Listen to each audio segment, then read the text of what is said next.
with enhancing the experience of viewing a video in television.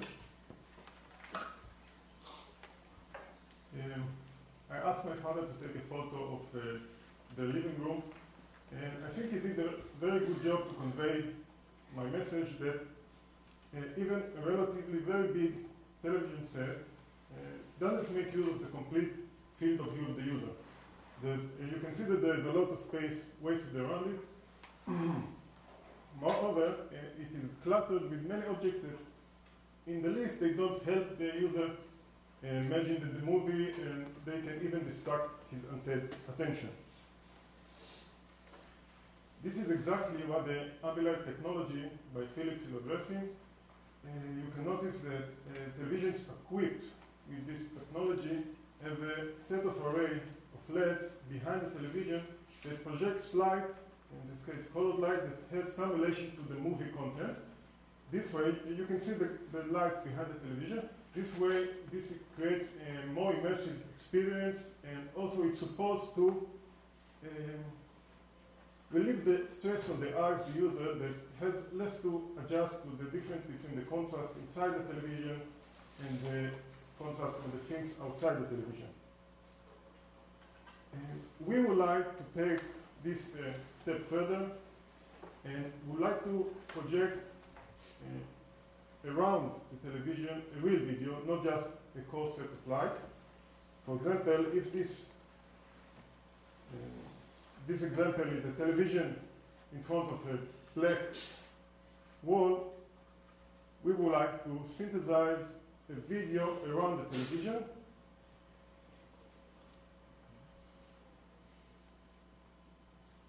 Please note that we are not trying to replace the television. We are trying to enhance the experience. We don't try to make the person viewing this that just bought a television 200-inch wide, but he's aware where is the television, and what you see around the synthesized content falls on the periphery of his vision. Possible implementation is using some wide-angle projector that projects in high definition to the main field of view, and also is able to project the wide periphery. To make it a bit more formal, we would like to synthesize the content around the original movie without modifying the original movie. Please note that we are handling the complete video cube. We handle it in 3 dimensions. One dimension is created, the time dimension is created by stacking all the frames one after the other. This gives us several benefits. First of all, when synthesizing one frame, we can use information from future and from past frame. This enables us to create, for example, the truck you just saw crossing the field of view. Another thing, this allows us to create continuity not only in space but also in time. This is important because we don't want to distract the user from viewing the original movie, and discontinuities in times of flickers they are very attention distracting. And last thing, this way handling the video cube, we can apply algorithms not only in spatial algorithm but also in the time domain. I will speak about this a bit later. What we do is has a lot of relation to things we talked about yesterday, image editing algorithm, for example, full image completion in textual synthesis. And in this example, an object is removed. The following object is removed from the image by defining a hole around it and then filling up the hole with content outside the hole. So when we started approaching this task, we took a very basic patch-based algorithm, and I will describe it briefly. This algorithm is greedy. In each iteration, it searches for some kind of a target patch according to some criterion, and using only the known pixels in the target patch, it searches for some source patch. And the source patch is selected according to some cost function, some metric, and then used to complete the missing pixels. We tried to use it, but very fast came out with these problems. First of all these completion algorithms are at least linear in the size to be completed in the missing area. And we want ultra-wide extrapolation, and therefore this incurs a long runtime. Second of all, these are very effective algorithms, very established, but they are supposed to work basically on small areas. Once you apply them to large extent, they accumulate the error and produce artifacts. This is why we first introduced an algorithm we call peripheral avoidance of distractions, PAD for short, and which penalizes, which has to handle these artifacts. For example, let's look on filling up, completing this target patch. You can see that the basic algorithm knows to handle only the missing pixels in the target patch. Therefore, it will have the same chance of selecting either S1 or S2. Selecting S2 will introduce what is possibly artifacts, and we don't want that. So the PAD algorithm looks also in the corresponding pixels of the known area and penalizes patches that introduce new edges. Moreover, we don't want to select patches from salient areas, so we select patches that are similar to other patches, and therefore the PAD algorithm suppresses outliers. Let's look for some example of using this algorithm. If this is the original video, this is without the PAD algorithm, and this is with the PAD algorithm. You can see that there are much less artifacts, but again, you still have some artifacts here on bottom, and you could have seen it before here. And notice that we are not handling the runtime problem. We even worsen it because the PAD algorithm is basically changing the cost function of the completion algorithm, and it is much more expensive to calculate. So the second thing we introduce is something that makes use of human nature based on the fovea. As you might know, that the fovea is a small part at the back of the retina, and it has a very high concentration of photoreceptor. Therefore, there's a lot of there's a high spatial sensitivity in this area, but the human vision exhibits extensive fallout of resolution outside of this area. This image from Gisler and Perry simulates this behavior of the human eye. A person gazing at the bee will notice many details in this area, but much less details outside in the periphery. We would like to take advantage of this behavior and in the video extrapolation, mainly because we don't want to replace the movie. We want a person viewing this video to concentrate at the television, and what we synthesize will be on the periphery of his vision. Therefore, there is no use in using a high resolution because the person will not notice it. Moreover, using a high resolution in the extrapolated area is prone to many artifacts, and we don't want that either because they also distract the user. We therefore suggest using what we call foveated extrapolation, where the resolution used for extrapolating fall off as we approach the periphery. To implement this, first of all, we calculate a resolution map, here portrayed as grayscale.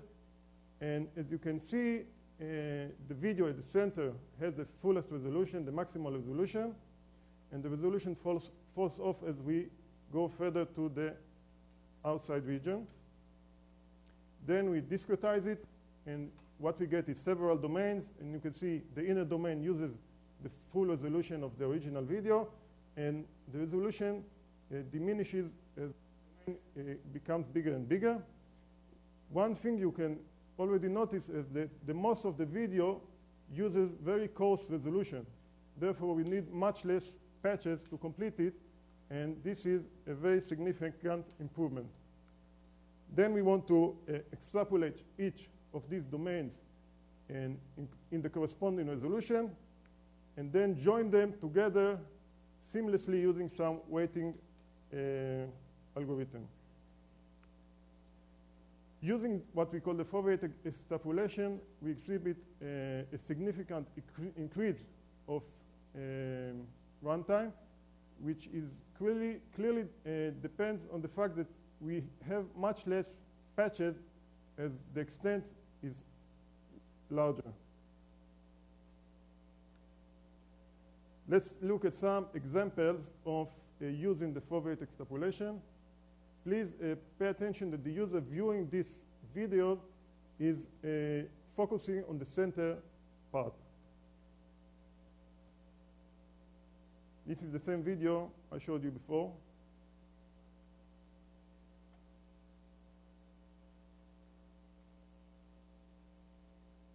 Notice that the resolution diminishes at the periphery.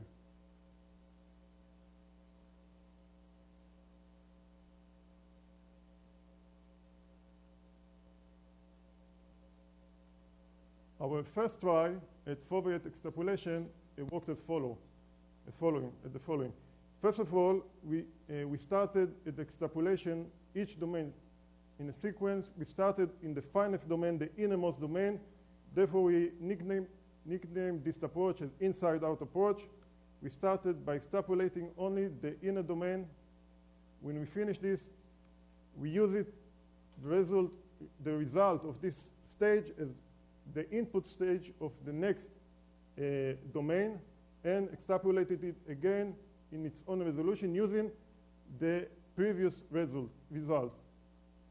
Note that we are here extrapolating in several scales, but we are going from the fine resolution to the coarse resolution, and this has some problem because it's not a really multi-scale approach. Usually multi-scale approaches start at the coarse resolution, and we found out that this sometimes doesn't work, as this example shows.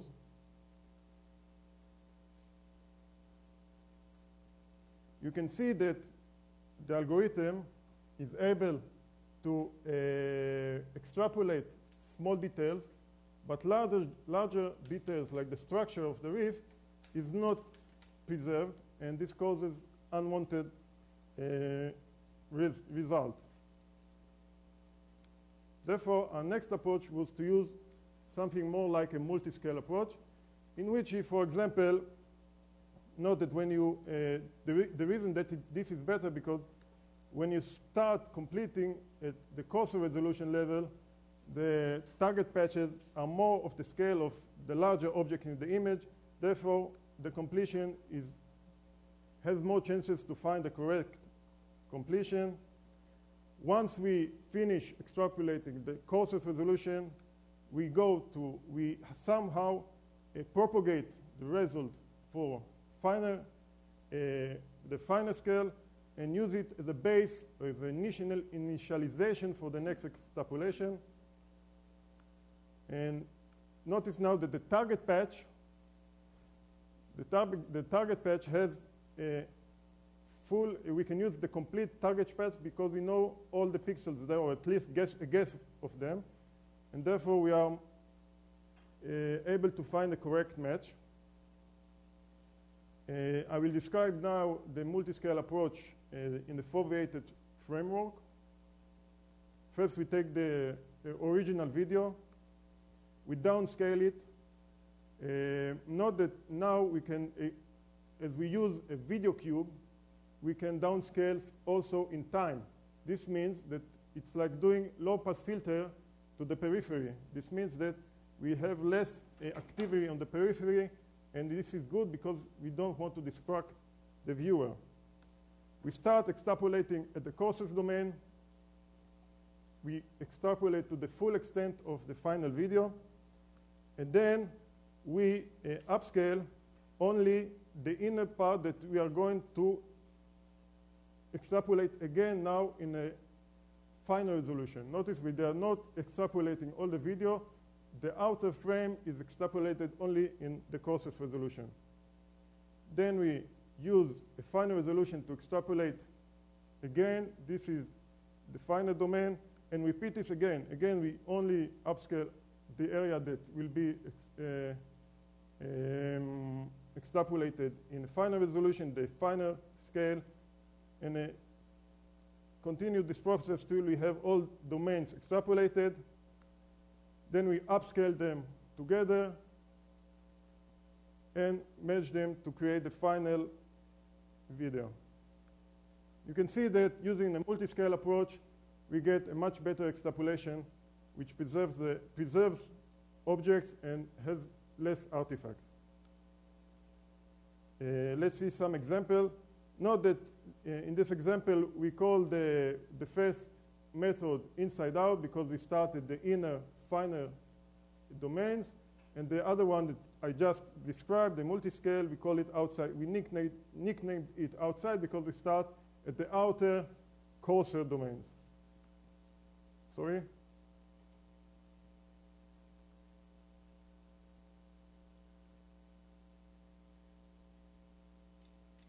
This is the without multiscale, and this with correct multiscale.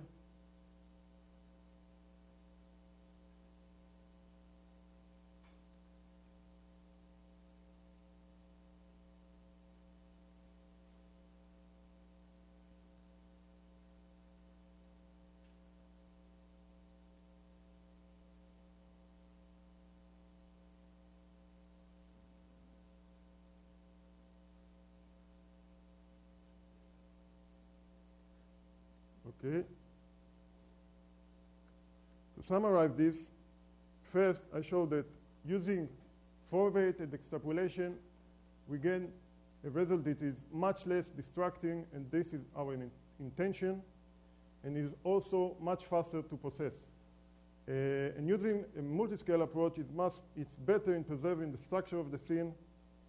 And to finalize this presentation, I would like to show some more examples, but maybe first I turn off the lights.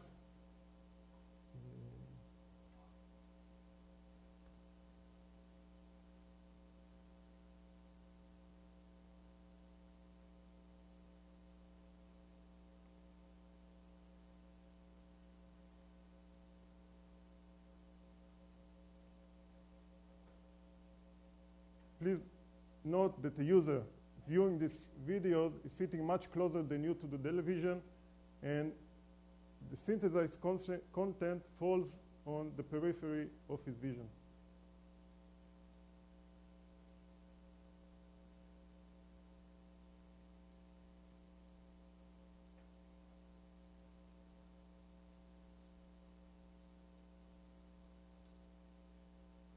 You can see that using the video cube, we can predict the entrance of objects.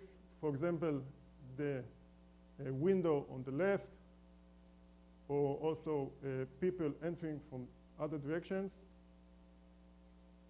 In these examples, you will be able to see a mountain on the right side.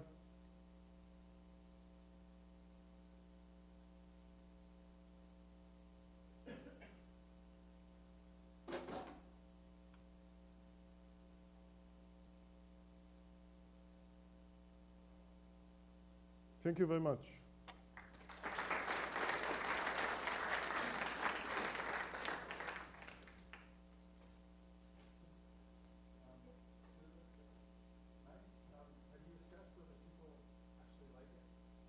Yes, we have conducted several user studies, and we usually get about 30%. We propose a question like, if you had this feature in a television set, will you use it? And it's about 30% of the people will use it. And it depends on two factors. It depends on the scene, because some scenes are not extrapolated so good.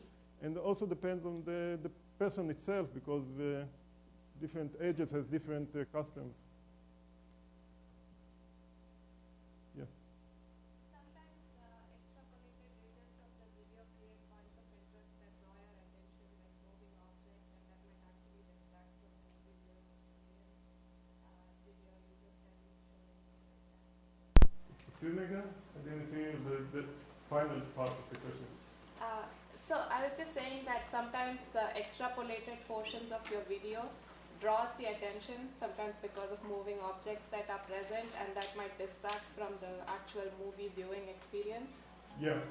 Well, this is something that we want to avoid, and we don't say that we have answer to all the problems, but first of all, bear in mind that the person viewing this will be sitting much closer to the television set, so he will be less, the periphery falls, what we synthesize falls on the periphery of his eye, is less aware to what things is going on there. But second, yes, we don't like when these things happen, but we use a very basic completion algorithm, so maybe using a more complicated completion algorithm that better analyze what is going on in the video can get better results. Yes. So, how many frames you're looking back and in the past and in the future? It depends. It looks a lot of data to compare to find the dimensions. Yeah. The number of frames that you mentioned has the effect that you can get better data. Using many frames, you can get better options for source patches, but this incurs much processing time. You have to search a much larger area. So we played with it several times. In the last videos you saw used 15 frames in the future and 15 frames in the past. When I was watching this, I was thinking it would actually be a good application for video game environment because it gives some periphery seen on a larger scale. But like you said, you have this sampling would be an issue because that's more, I guess, real time. Have you ever thought of it in terms of video game? No, not really. That might be a good idea. But as I mentioned, this is still not real time.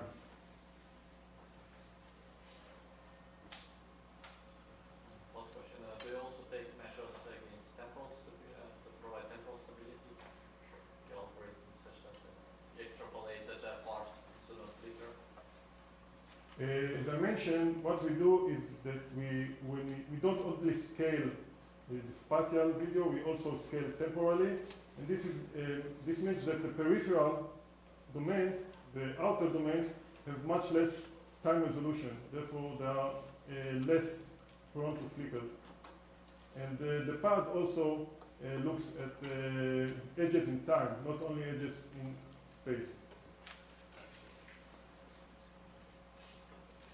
The Philips prototype that had just blue light around the outside, do they envision that people actually would want multicolored lights behind their TV?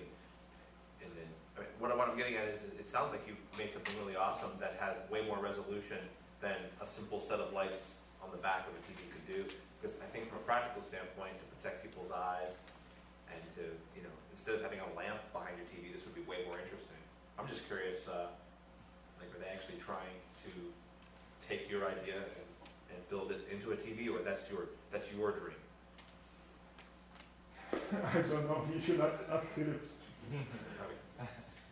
Okay, let's thank the speaker again.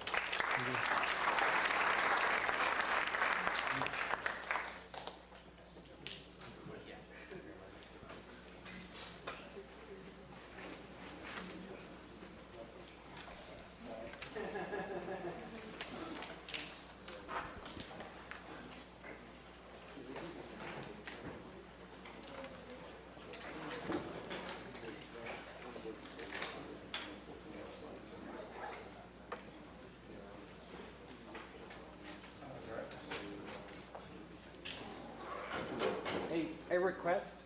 Can you turn off this bright low row of lights here? Maybe not. It was off initially. Was it? Yeah. What did we turn on in the process of the switching on?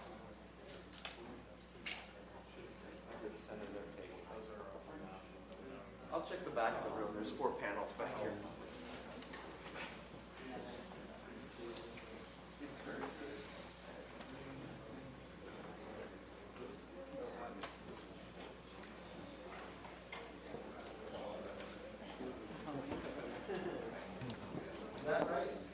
That's good. Much better.